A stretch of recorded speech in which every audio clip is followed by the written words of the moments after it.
So I'm recording this with both of my cats in the room, so I may have to at some point uh, evict them depending on how they behave. I don't know, we'll see. But so yesterday I made a video about depression, and it just feels thematically appropriate that today I make a video about optimism. I wouldn't say that they are exactly opposites or something, but they're kind of two things that people don't tend to think of in the same breath. And here she is. I think that I am a fundamentally optimistic person, and I don't know if it's a matter of disposition. I think that I have. I think I learned my optimism from books. I think I picked it up reading lots of books as a kid, and I think and it's not necessarily that I was reading so-called optimistic books, but I think I've said before that any book by existing is itself a kind of an optimistic endeavour. To believe that there's something, to believe that it's worth writing a book, to believe that there are people in the world who want to hear from you, who have enough of an attention span to be interested in your ideas, and that it's going to make some kind of difference. Or I mean, even if you don't think it's going to make any kind of difference, you still wrote it, and you still that you still believe that it was in some way worth writing, and there is something optimistic about that. And so I read lots and lots of books as a child, and part of it was that it gave me this broader perspective about the world, right? Like in terms of space, in terms of time. Just the world is old, tens of thousands of years of human history, and the world is big. We're on this little ball called Earth, and there's galaxies and galaxies. It. I think from a very young age, I just had a very broad sense of everything, and school was depressing, yes, but the internet for me growing up was cause for optimism. It made me see, and in the media was cause for optimism. Even before the internet, I watching like television and seeing all these cartoons, and seeing MTV, right? Seeing musicians, seeing documentaries of nature and all those things. I feel like it gave me a sense that the world is really, really big, and there's a lot of people in it, and there's people whose lives are dramatically different from my own, people whose contexts are dramatically different from my own. Some people are very rich, some people are very poor, some people are living in some people are professional creatives, some people never do a creative thing in their lives, and just making sense of all of that it just gave me a sense that whatever it is that I'm going through, so even when I was depressed, even at my worst depression states, I think there was always a sense that my depression is here in my body maybe, but I've also never really left the country.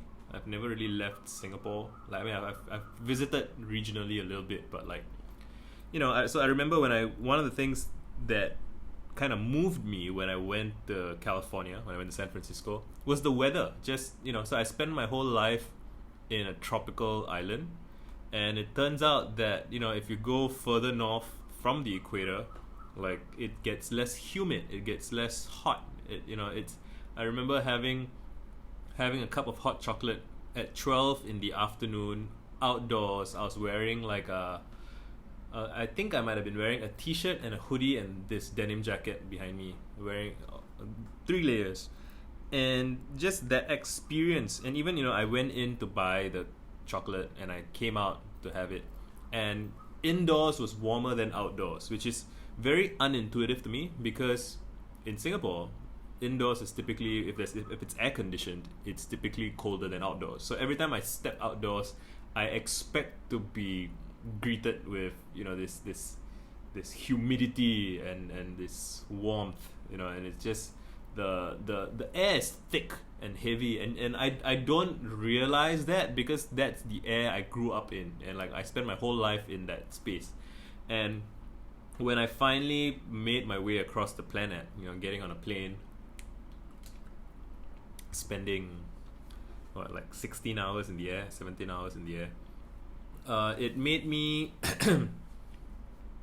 simply stepping out of the plane at LAX. I remember I felt like, wow, the outdoors is air conditioned in a way. That's what it felt like.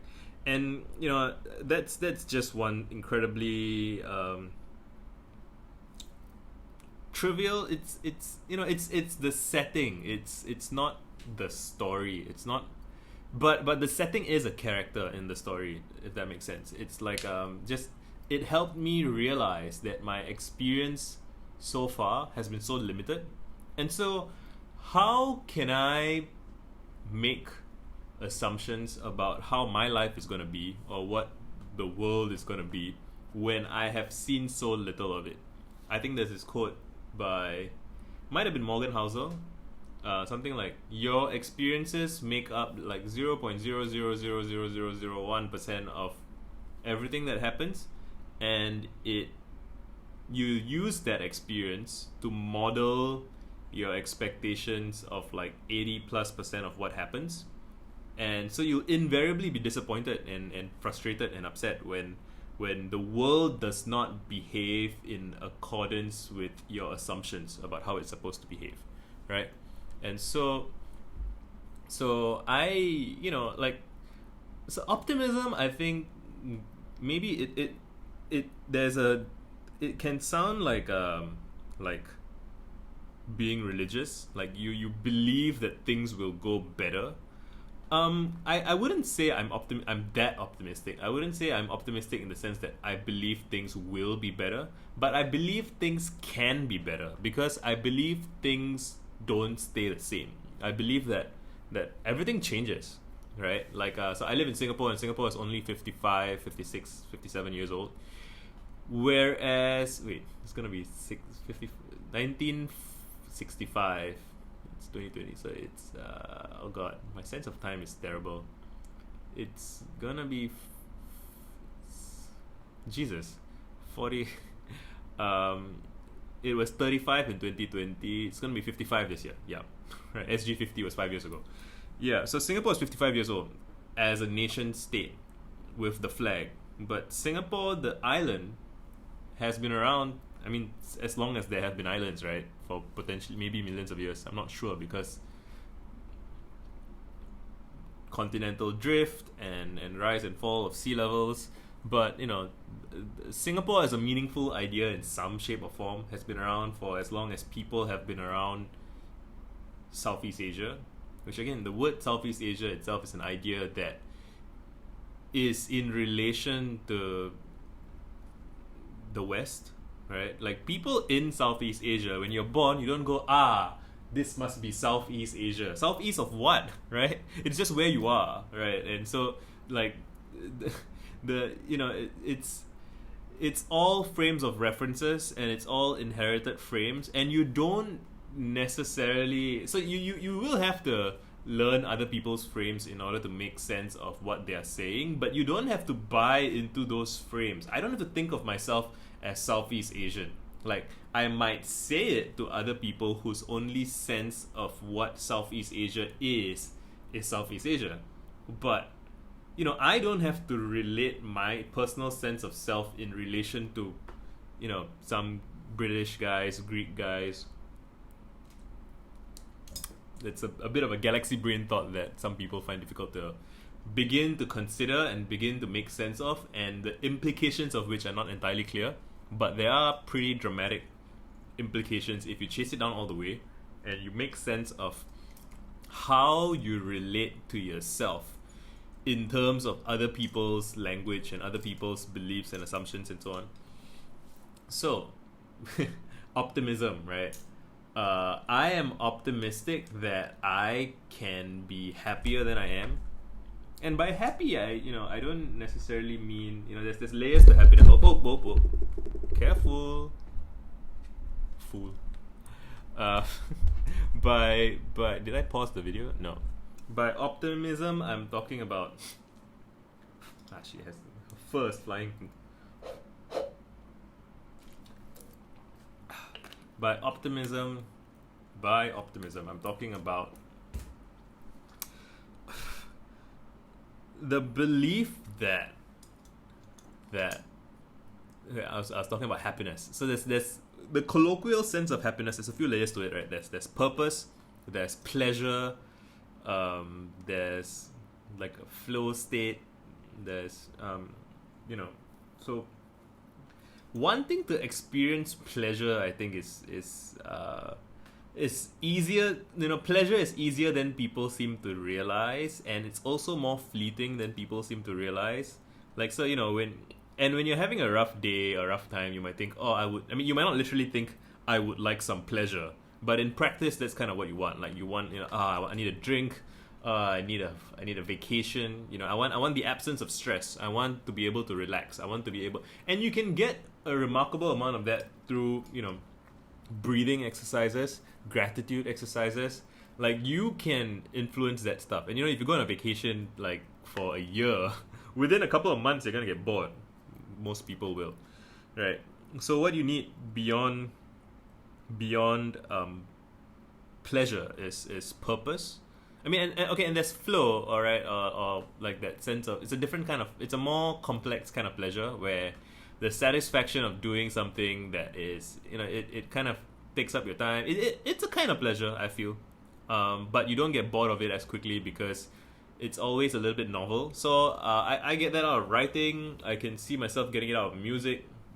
Like, music is the same 12 notes, but you can play it your whole life in different orders and different arrangements, and you can have an infinitely good time playing music. There are people, I remember, there's like 70-something-year-old guy, and he's in the hospital. He's a musician, he's a drummer, and he's in hospital, and he's probably doesn't have much time left to live, but like, he's still practicing his paradiddles. And somebody asked him, why are you doing that? Why are you practicing? And he's like, because I'm not good enough yet. Right? I find that inspiring. I think there is so if you see that and you think, oh, what a wasteful thing. Like, why is he wasting his time? Like, that's a valid perception, but and you might think, oh, his optimism is unfounded because he's gonna die soon, probably. But his relationship with his craft is something that gives him a deeper pleasure, right, than just eating good food, which is good. A couple of days ago, I brought my wife to Lavo in Marina Bay Sands. So the famous Singapore building with the rooftop pool and the 3 big pillars, hotels. And there's this Italian restaurant on the 55th floor of Tower 1, and it was my first time going there, and it was the most amount of money I ever spent on dinner, which was like I think it was almost $150, 150 Singapore dollars, which is it's a lot to spend on one dinner for 2 people, but it's also not.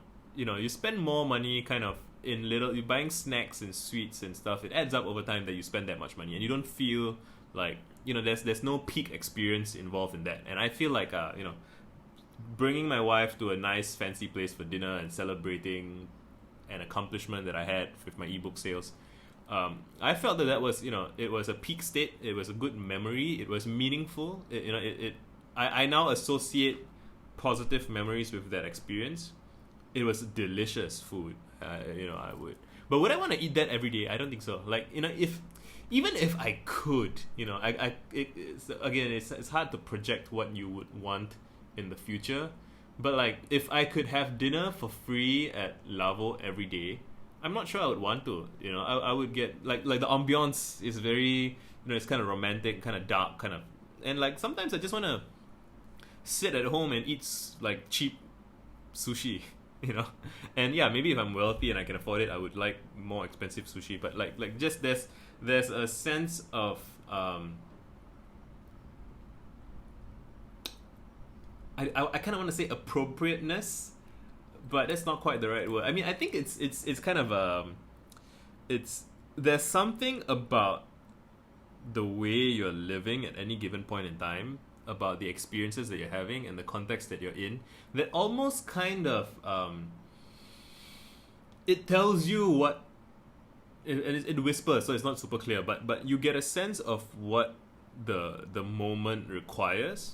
And sometimes the moment requires an expense. I mean, and requires is not, it's not a mandatory thing, but sometimes requests, I guess. Sometimes the moment requests quiet, right? Sometimes you're having drinks with your friends and it's late at night, and it's just nice if everyone's just sitting there and not really saying anything for a few minutes, for a few moments, few minutes, whatever the moment requests, right?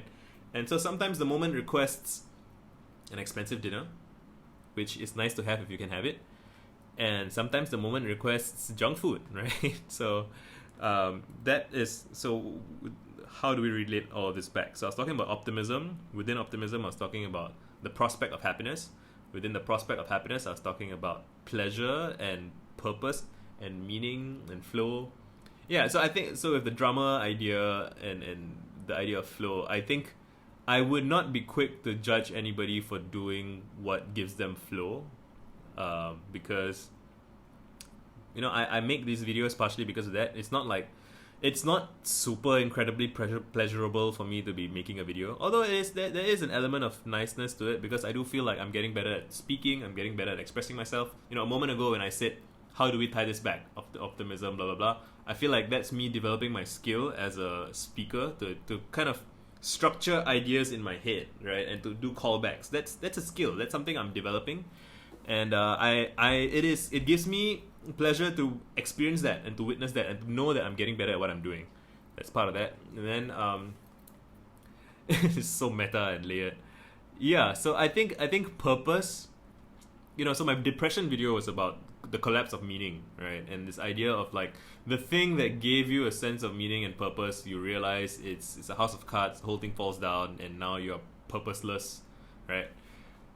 So even when I had a collapse of meaning, I think maybe in some of the darkest moments, I felt like life was bleak and futile, and nothing will ever matter, and nothing will ever amount to anything, and it's all for naught.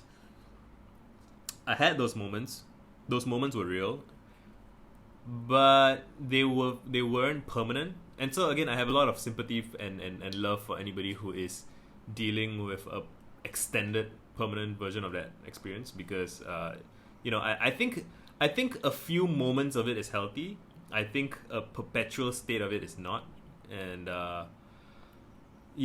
but so I feel that a momentary collapse of meaning, or like as in there's the collapse of meaning, and then there's the experience of futility.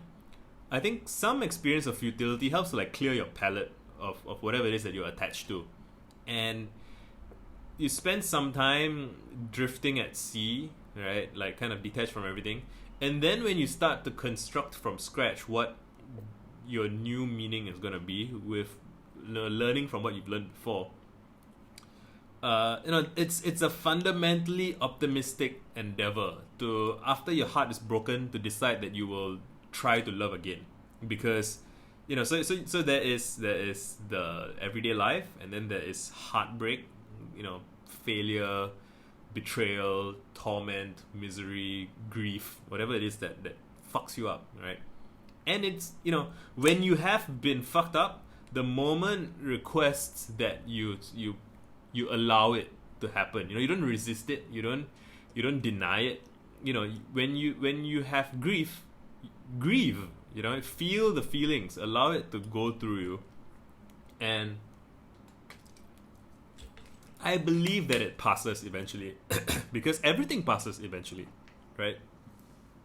Nobody can hold on to anything forever. Whatever it is you're holding on forever, eventually you die. So when you die, you let go, right? So it's just a matter of how tightly are you holding on to things, and when will you let go of things. And I would say my fundamental optimism is kind of it gets very playful and meta and humorous and layered and cyclical, because like, how tightly do I hold on to my optimism, right? I like to think that I don't hold on to it too tightly. I think it's always kind of on my radar. It's always kind of floating around me somewhere, and I can choose to follow it, But I can choose to ignore it from time to time and get invested in conflict and problems and whatever. And I think there may be a deeper wisdom to all of that I'm not able to perceive. So I try not to get too hung up on it. Like I just making a video explicitly about it is always a slightly. Every time I sit down to make a video explicitly about something, it's slightly strange and slightly counterintuitive.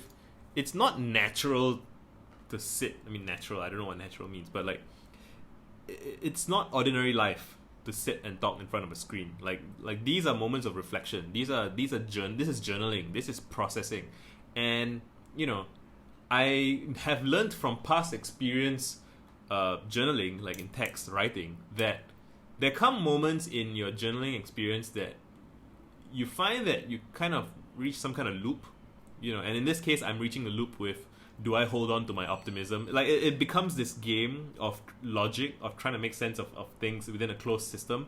But the thing is, the closedness of the journal entry, or in this case the video, it's arbitrary. It's not how life is. Life is an open system, right? Like life is, you breathe in air from the outside world, you eat food from the outside world, and whether or not I hold on to my optimism is a bit of a parlor game. It can be interesting. It can lead to interesting. It's useful to the degree that it is interesting.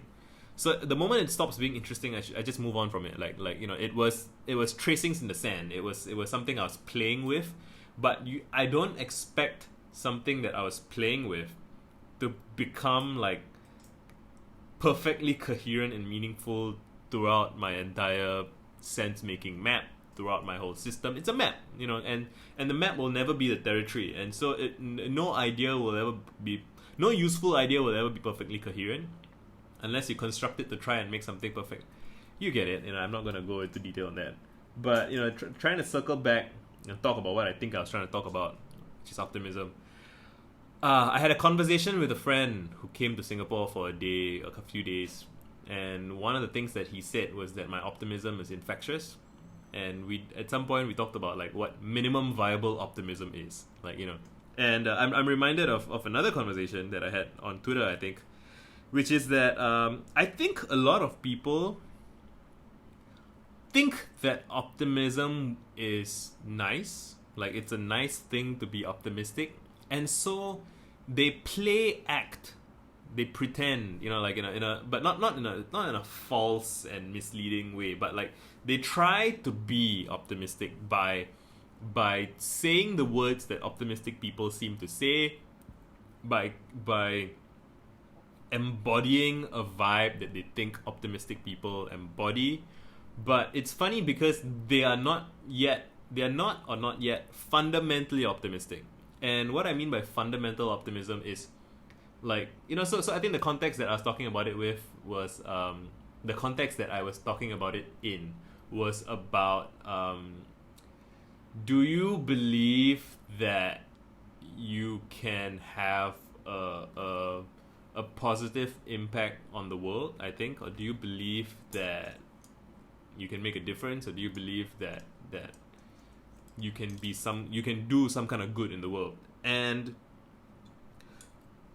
it's pretty clear to me that quite a lot of people don't actually believe that it's possible, but they feel that it's better to pretend that they think it is than to admit that they don't think it is. Because at the other end are people who believe that it is not possible. So it's a spectrum, right? Like you believe that it's possible, you're not sure, you're kind of you're agnostic, and then you believe that it is not possible, and then finally you get the cruel, terrible, evil people supposedly who just kind of want to watch the world burn, kind of want to be exploitative and extractive, and take pride in being assholes who are just just very, very pessimistic, very, very. I mean, okay, I'm conflating a bunch of things. So you can be pessimistic without being antagonistic, right?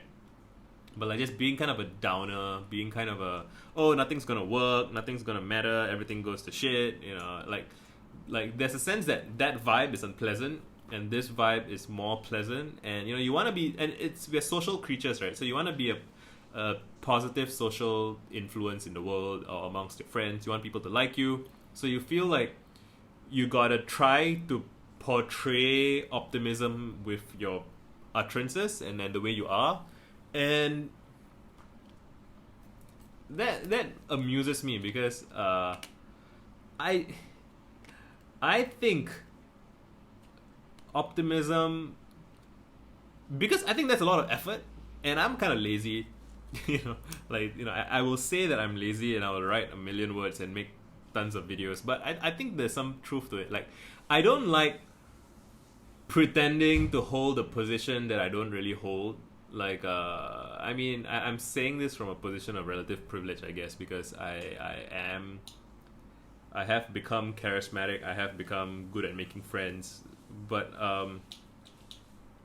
I am lazy, and I like things to be elegant if possible, and I think, I don't mean to judge anybody for picking the positions that they pick, and life is a journey, and everything is a stepping stone to something else. So, but I feel that it's easier, cleaner, more elegant.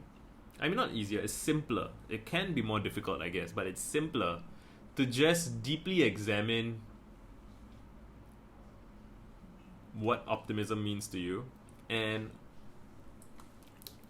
again, I don't approach this from like some kind of high-minded philosophical worldview slash some kind of heightened. It's not like people have all these words: rationalism, post-rationalism, objectivism, effective altruism. Like, what the fuck? What? Like, all these things are such big words with such grand concepts and whatnot. And I respect your right to play those games if you're having fun, and especially if it's meaningful to you in some way. But I like to approach things at a very ground level, at a very fundamental level, which is, what the fuck do you even mean when you're talking about optimism, right? What's it about? Like, I try to reduce things to really simple questions like, do you believe that you can do more tomorrow than you can do today? I believe that. Do you believe progress is possible? Like, in the most, like, and like, I believe that I am gonna get better at making videos. That's optimistic. And I demonstrate that belief by continuing to make more videos, right? And it's as simple as that. I don't need, so it can be fun to try and interface with like the idea space of the world. It can be fun to talk with people about things. So I'm conflicted a little bit, but it's a fun conflict. It's a healthy, happy conflict. It doesn't stress me out. It doesn't make me hurt. It's fun. It's play, and I believe that there are people who I haven't even met yet who are gonna be some of my best friends 10 years from now. That's optimistic, right? But to me, it's just math. It's just numbers. Like, the number of people in the world. There's billions of people in the world. I've spoken with maybe tens of thousands. I would like to speak with tens of thousands of more people, and I would like to seek out the smartest, most interesting people in the world. And the kindest and most compassionate. And I would like to make friends with them. I would like to, and I don't know what we'll do together. I don't know. Maybe we'll start a company together. Maybe we'll build a business, or maybe we'll start a band and play music. Right? I don't know. But I want to allow the world to surprise me, and I think that's one of the fundamental things about my brand of optimism, which is, do you allow the world to surprise you? And a lot of people don't. A lot of people want to feel like they're in control. A lot of people want to feel like they know what's going to happen. A lot of people want to feel like they are not wrong about things. And if you want to be surprised positively, because the world is actually surprising you all the time in all kinds of little ways, but you have to see it, because you have this model of reality. There's your model of reality of what's happening in front of you, and if you believe that you already understand what's happening in front of you, then you will not be surprised, because whatever it is that happens, you then put it through your narrative filter for what your explanation is for why things are the way they are. And even socially, if you come across very strongly as, I am this kind of person and I care about these things, then people will approach you with the things that they think you want to be approached with. And so your social interactions within the same kind of setting become less and less surprising over time, because people try to preempt what they think you'd be interested in. So like the best way to get surprised is to travel, to go somewhere new, meet new people, see new things, go to a new context where you no longer, know how to act, and where people don't know who you are, and so then you can experience surprise. And there's something fundamentally optimistic about letting the world surprise you, because and it takes, it's playful, it's cheerful. There's like negative sides to it as well, because you can be surprised, and usually the thing that keeps people from allowing the world to surprise them is that they've had bad surprises. They've been betrayed, they've been, some shit, they tried to do something and it happened and it went badly. And so you don't want to be caught blindsided by bad things, and so you to avoid bad things from catching you off guard, you just be on guard all the time. But when you are on guard all the time, good things can't surprise you either, and then you just have this very dry, cold clinical life, which is not how I want to live my life. And I didn't plan any of the things that I said, so I don't know if I have, but I think that the vibe of this whole video has been an interesting counterpoint to the previous video. So it's 30 minutes. I'm just gonna stop this here, and thanks for hanging out. See you, friends. Done.